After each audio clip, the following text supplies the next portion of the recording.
Olá pessoal, eu sou o Fernando Rocha, esse é o podcast Na Medida do Possível ou Quase, um não manual sobre a vida saudável.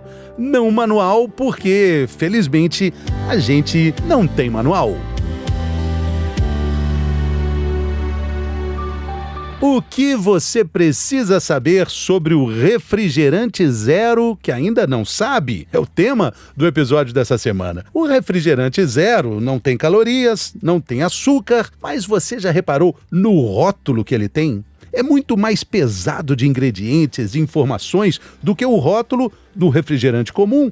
O episódio de hoje tem informações importantíssimas sobre o refrigerante zero, que muitas vezes é usado como um redutor de danos na luta contra a balança. Tem aquela capa de bonzinho, aquela capa inofensiva, mas será que é isso mesmo? Quem está com a gente nesse episódio é o pesquisador em ciência nutricional, Rodrigo Polesso. Bem-vindo, Rodrigo, tudo bem? Oi, Fernando, é um prazer estar aqui com você hoje, obrigado pelo convite. O Rodrigo está conversando conosco direto de Portugal, ele é um nômade digital, a gente pode falar isso, Rodrigo? Já teve em vários lugares do mundo e continua conectado com seus internautas, seguidores e também pacientes? Com certeza, Fernando, eu acho que esse é um dos grandes benefícios de fazer esse trabalho online, mas eu espero que agora essa fase nômade tenha chegado pelo menos ao fim um pouco, porque eu adoro estabelecer uma rotina, então acho que agora a gente está sentando base aqui em Portugal, a gente está bem feliz com isso. Bacana, e com conteúdos muito legais, um deles a gente está repercutindo aqui sobre essa questão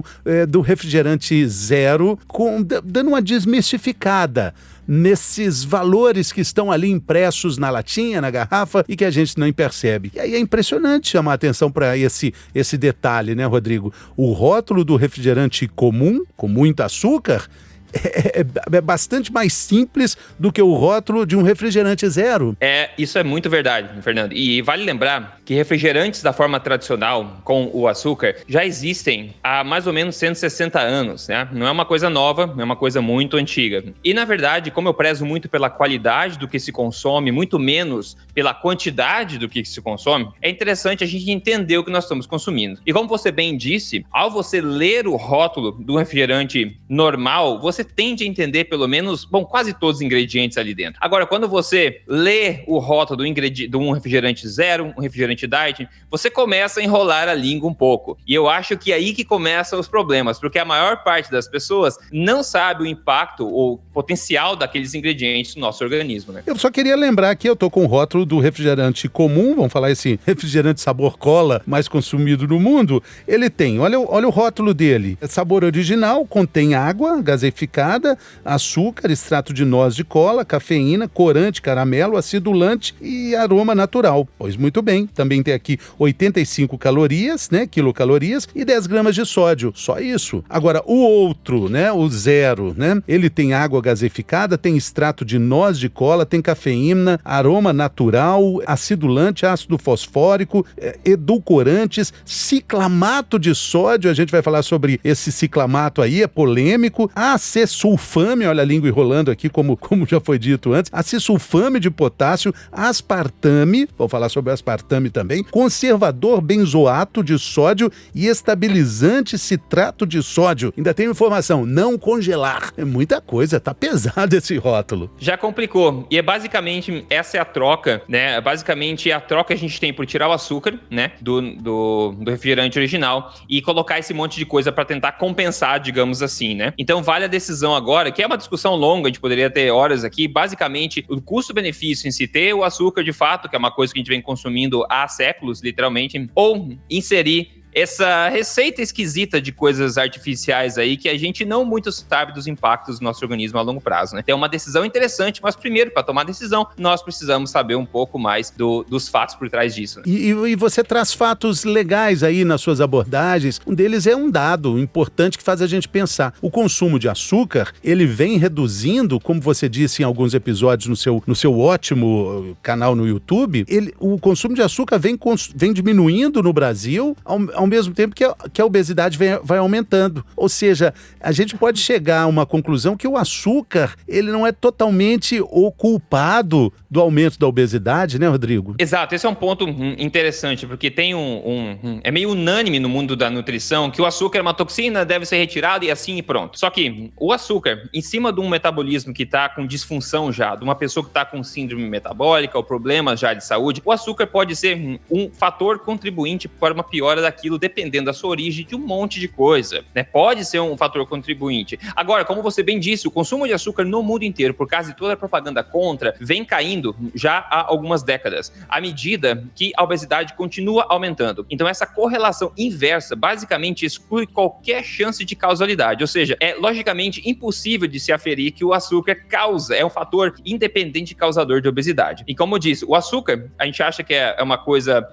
maligna e tudo mais, mas ele é uma coisa muito simples do corpo se metabolizar, né? O açúcar, basicamente, que a gente chama de sacarose, que é uma molécula de frutose, molécula de glicose, para o pessoal entender. Isso tá na fruta. Todas as frutas, por exemplo, tá lá dentro a sacarose também. Tem a glicose, a frutose e também a sacarose. Então, quando a gente tem um açúcar, esse açúcar de mesa, claro que ele vem sem vitaminas, sem minerais, é basicamente só a energia, só essa molécula. Só que o corpo sabe muito bem o que fazer com isso. É energia pura, digamos assim. Agora, se você está com o corpo enroscado, onde o teu corpo não consegue processar e metabolizar essa energia corretamente, ele vai ter problema em processar qualquer tipo de energia. Então, basicamente assim, existem mais nuances do que é dito por aí a respeito do consumo de açúcar. Então, por as pessoas terem medo do açúcar, elas acabam indo para esses refrigerantes diet zero e acabam consumindo, então, esses outros ingredientes químicos que são muito novos na nossa história, né? Com o consumo dos quais, a longo prazo, nós temos ainda dúvidas do que pode acontecer, dos malefícios que podem incorrer disso, né? E como é que você vê o refrigerante zero e até mesmo os adoçantes, né, que estão presentes no refrigerante zero, mas também nas balas, né, que também tem zero açúcar, né, como o papel de redutor de danos? Em alguns regimes, esse papel de redutor de danos tem um protagonismo importante. Certo. Basicamente, essa redução de dano é dita redução de dano porque simplesmente você retira as calorias. Então, se você é um promotor do velho dogma das calorias, que a única forma de você ser mais saudável e emagrecer é cortando calorias ou queimando mais calorias, você vai achar que tomando refrigerante zero ao invés do refrigerante normal vai te ajudar nesse processo, porque você acredita nessa matemática calórica. Só que a gente tem mais do que suficiente, né? O corpo de evidência mais do que suficiente para mostrar que essa matemática calórica simplesmente não fecha. Não fecha. Tem gente que ganha peso comendo 1.000 calorias por dia. Tem uma peça que é ignorada, que é o metabolismo da pessoa. Tem gente que o metabolismo está tão desacelerado que não consegue queimar energia, tem um problema muito grande de energia aí. Não importa quanto a pessoa coma, ela vai ainda tender a ganhar peso, né? Então tem essa matemática calórica. Perder peso contando calorias, na minha opinião, é a forma mais ineficiente e ineficaz de se atingir a boa forma. Por isso que eu foco na qualidade dos ingredientes, em como cada ingrediente, cada alimento afeta o seu corpo, reprograma o seu metabolismo e assim a gente pode ter uma solução mais perene para o problema, né? Então, no caso das calorias do refrigerante zero e do refrigerante normal, eu descontaria esse benefício, né, que é calórico, meramente calórico dessa escolha aí do refrigerante, né? E quando você fala dessas substâncias, dessa absorção do nosso organismo, a gente encontra, né, no rótulo do refrigerante zero, o polêmico ciclamato de sódio. O ciclamato, proibidíssimo nos Estados Unidos há mais de 40 anos, mas liberado no Brasil, no Canadá e alguns países da Europa. Enquanto os Estados Unidos proíbem, a Organização Mundial da Saúde preconiza ali um limite de consumo desse ciclamato. Polêmico isso, né, Rodrigo? Isso é muito problemático, né? Porque é proibido em alguns países, como você disse, é permitido em outros países. Isso basicamente quer dizer que não há consenso. Então, basicamente, o risco é seu, né? Basicamente, o risco é seu. No México já foi banido, na Venezuela foi banido há bom tempo também. No Brasil, ele está aí nos refrigerantes mais comuns. E junto com o ciclamato de sódio, que ele, né, tem os outros adoçantes artificiais não calóricos, como você bem disse, que entram mais ou menos no mesmo balde aí dessa categoria, como a cesulfame, potássio, né, a sacarina, a sucralose, o aspartame. Então a gente está falando, quando a gente fala em adoçantes que podem ser danosos, a gente pode falar sobre os mecanismos disso, a gente está falando desses adoçantes artificiais não calóricos, que são esse grupo, né, que eu acabei de falar, e claro, o ciclamato de sódio é um que se inclui nisso, que claramente alguns países eles acham que é tóxico demais para ser aprovado, e outros países eles acham que é tudo bem. E aí, qual que é a verdade? Exatamente, é por isso que a ciência da nutrição nutrição acaba sendo quase uma religião, né? É um debate político. Eu acho muito interessante essa discussão, esse campo de debates. Acho que o nosso podcast aqui é um lugar muito propício para esse debate, com pessoas tão legais quanto você, Rodrigo. Agora, quando a gente fala disso, a gente está falando também do adoçante do cafezinho, está falando, como eu disse, também da bala zero açúcar, dos chicletes que não tem açúcar, mas tem adoçante. E quais são as consequências para o nosso organismo? Você fala muito dessa disfunção do intestino, né? Desse grande meio ambiente intestinal que nós temos, né? Correto. O nosso intestino tem um impacto enorme em todos os aspectos da nossa saúde. E tem um bom corpo de evidência apontando efeitos negativos do consumo recorrente desses adoçantes artificiais não calóricos na nossa saúde intestinal, na nossa microbiota intestinal, que é a colônia de bactérias lá dentro. E eu trouxe no vídeo que eu fiz sobre isso, alguns dados, alguns estudos mostrando esse impacto. Por exemplo, né, o consumo de adoçantes artificiais, ele impacta na capacidade das bactérias do intestino de se comunicarem. É um mecanismo que eles chamam de quorum sensing, que basicamente as bactérias se organizam, se comunicam e assim se proliferam, né? Então eles conseguiram verificar em laboratório que o adoçante artificial acaba interferindo na capacidade dessas bactérias de se comunicarem e também de crescer, de se proliferarem corretamente. E isso pode ser muito negativo, afinal a gente precisa que as bactérias boas tenham suas colônias bem formadas no organismo, né? Esse é um ponto de interferência. Outro ponto, e talvez mais dramático ainda, é a questão de promover disbiose intestinal. O que é disbiose intestinal?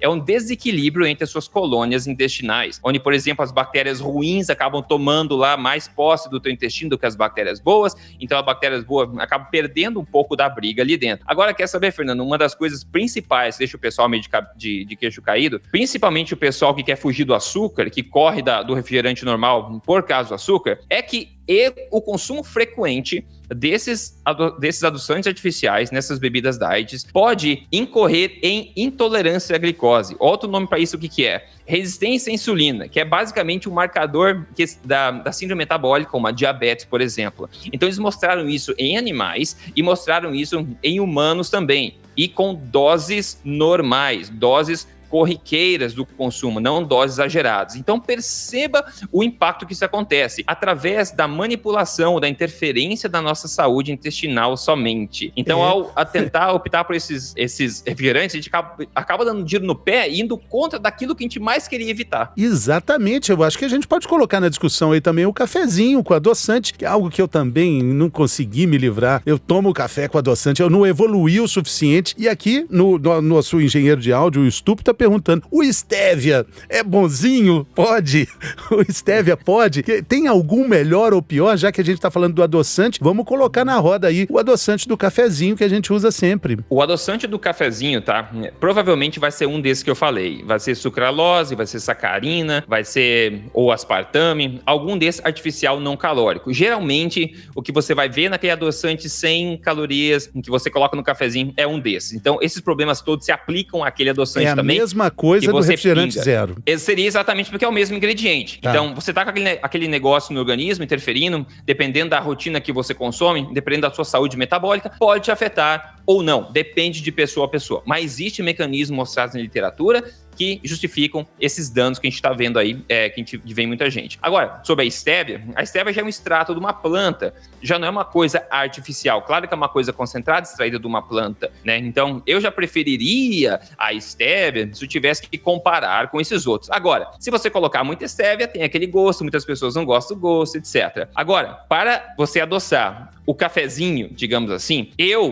Rodrigo, pessoalmente, eu usaria o que os meus bisavós e tataravós usavam para adoçar o café, que é o bom açúcar normal ali, ou melhor ainda, mel, tá? É muito pouco que você coloca, o corpo sabe processar aquilo muito bem, é pouca caloria numa colherinha ali, quase não faz diferença no geral assim. Porque eu sou mais preocupado com o impacto dos alimentos no teu intestino, no teu corpo no geral, do que com a quantidade calórica que você está ingerindo, né, no caso. Interessante, eu não preciso nem te perguntar para já imaginar a resposta, que entre o refrigerante comum e o refrigerante zero, você prefere o comum. De forma geral, eu não consumo refrigerantes, eu acho que eu prefiro consumir alimentos integrais, normais, que têm um valor nutricional, mas se eu tivesse a opção no restaurante, eu sentado, vou escolher um refrigerante normal ou um cheio de adoçantes artificiais, que meu corpo não sabe lidar, sim, eu escolheria um refrigerante que é aquele mesmo que foi feito há um século atrás, que o nosso corpo já sabe processar, eu faria essa escolha. Acho importante a gente lembrar também que esse dano dos adoçantes no nosso organismo, na nossa microbiota, porque tinha uma nomenclatura anterior de flora intestinal que mudou para microbiota, né? Agora, o nome é esse? Quer dizer a mesma coisa. Pode ser microbioma, microbiota ou flora intestinal. Minha essência é a mesma coisa. Se a gente considerar esse estrago que a gente vai fazendo ano após ano, dia após dia, com esse consumo recreativo, né? Refrescante desse tipo de adoçante, refrigerante, para as crianças o efeito é potencializado? Quando você tem uma coisa que a gente considera um veneno, né? O que faz diferença é a dose e a frequência, na verdade. Acho que todo mundo sabe disso. Um pouquinho de veneno aqui e ali, talvez não seja tanto problema. Agora, se tornar parte da sua rotina, esse é um problema. Por exemplo, o acesulfame potássio, que é usado aí em larga escala, em todos os refrigerantes diet e zero que a gente vê por aí. É muito comum esse adoçante. Eu tô com um paper, um estudo aqui na minha frente, 2020 agora, no jornal Nutrients, que é bem conceituado. Ele fala que esse especificamente, ele aumenta, né, as bactérias. Ele promove o aumento das bactérias ruins e suprime as bactérias boas. Ou seja, ele está promovendo diretamente uma desbiose que a gente falou. E é muito pouco explorado isso, Fernando. Essa questão dos refrigerantes zero e dos normais, basicamente o foco inteiro é nas calorias. Esse não tem açúcar, então é óbvio que é bom. Mas o pessoal ignora que esses compostos químicos, o nosso corpo não sabe lidar com eles. E eles têm, sim, um impacto no nosso organismo, que pode ser significativo para algumas pessoas ou talvez nem tanto para outras. Mas é bom ter conhecimento. Eu acho que fica uma dica muito importante aí para nosso ouvinte, para o nosso ouvinte. Quando estiver frente a frente com uma latinha de refrigerante zero, guarde o nome. Ciclamato de sódio. Está escrito lá. Está lá o ciclamato de sódio. Proibido nos Estados Unidos há mais de 40 anos, proibido em vários países da América Latina, mas liberado no Brasil, no Canadá e países da Europa também. E o acesulfame, que a gente acabou de falar, o Rodrigo falou, acesulfame de potássio. Tá lá também, Rodrigo. Como é que a gente pode avançar nessa discussão e entender alguns sintomas que a gente já tem, sinais de alerta importante no nosso trato digestório, que podem indicar o excesso de consumo desses adoçantes, dessa lista de ingredientes nesses rótulos aí.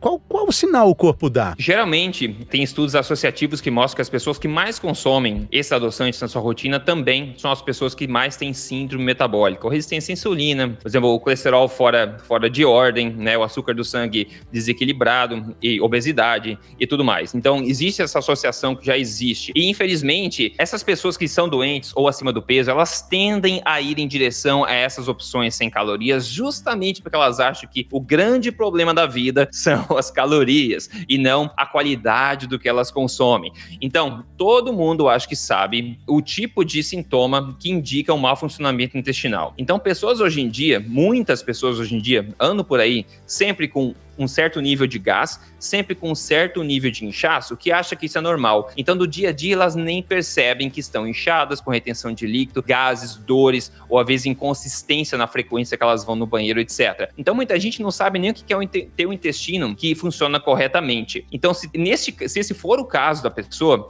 eu sugiro olhar muito seriamente para a qualidade da sua dieta, porque é a qualidade da sua dieta que vai dizer quão fácil o intestino está metabolizando o que você come. Não é necessariamente a quantidade do que você come, é mais a qualidade que tem esse potencial de transformar o teu intestino. E se você faz uso recorrente de esses refrigerantes zero, e eu tenho pessoas conhecidas, médicos, nutricionistas, que promovem um estilo de vida natural e tudo mais, que fazem uso disso consistentemente. E, na minha opinião, isso não está ajudando. Então, se tem sintoma negativo, Fernando, eu sugiro que se olhe para tudo que a gente está fazendo, que talvez seja um pouco inconsistente com o teu senso comum do teu senso natural do que é certo ou errado, né? Do que é uma alimentação correta, do que é uma alimentação um pouco artificial, digamos assim. Eu falo da fazenda do Éden, né? Se a gente imaginar uma fazenda do Éden, onde tudo cresce, tudo nasce, todos os animais, tudo a gente consegue identificar. Então tem a fazenda do Éden e tem a fábrica do Éder, né? Que a fábrica do Éder é assim, você não sabe o que vem lá de dentro.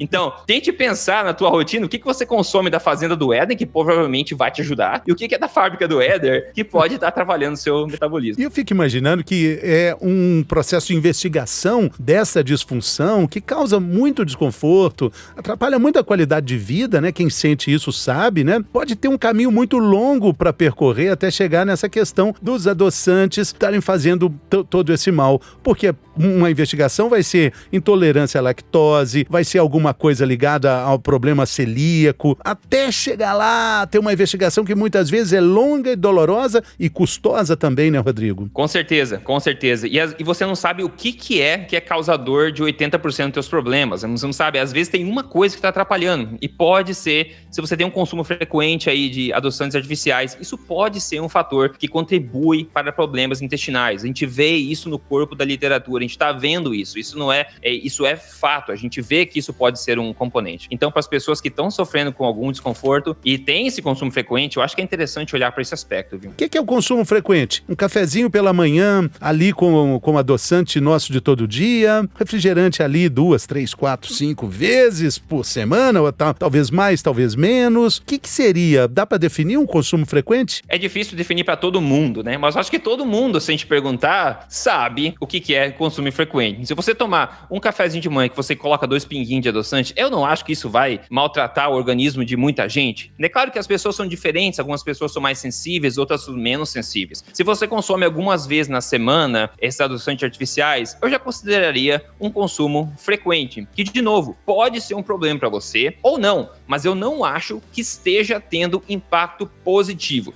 porque o suposto benefício da redução calórica é muito incerto e dá para se argumentar muito a respeito dessa questão. Eu não acho que esse suposto benefício justifique o consumo desses compostos aí muito duvidosos e químicos, né? E é o que você falou, né? Quando você tá acima do peso, você vai pedir um refrigerante zero. Tem até aquela piada, né? De que refrigerante zero engorda, né? Porque só gordinho que toma, né?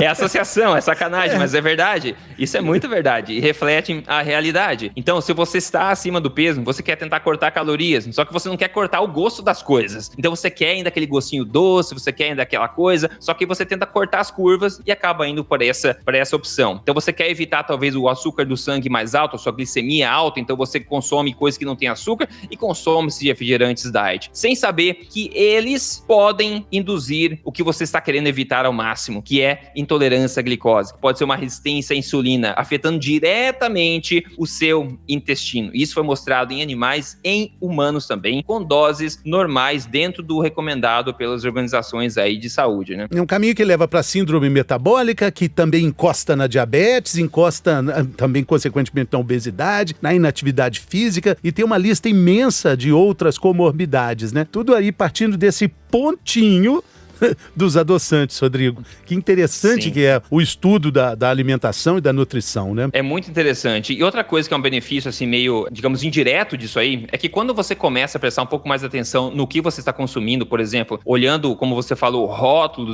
dos refrigerantes zero agora com outros olhos, você pega lá a tua latinha e olha, lê atrás. Vê o que está escrito.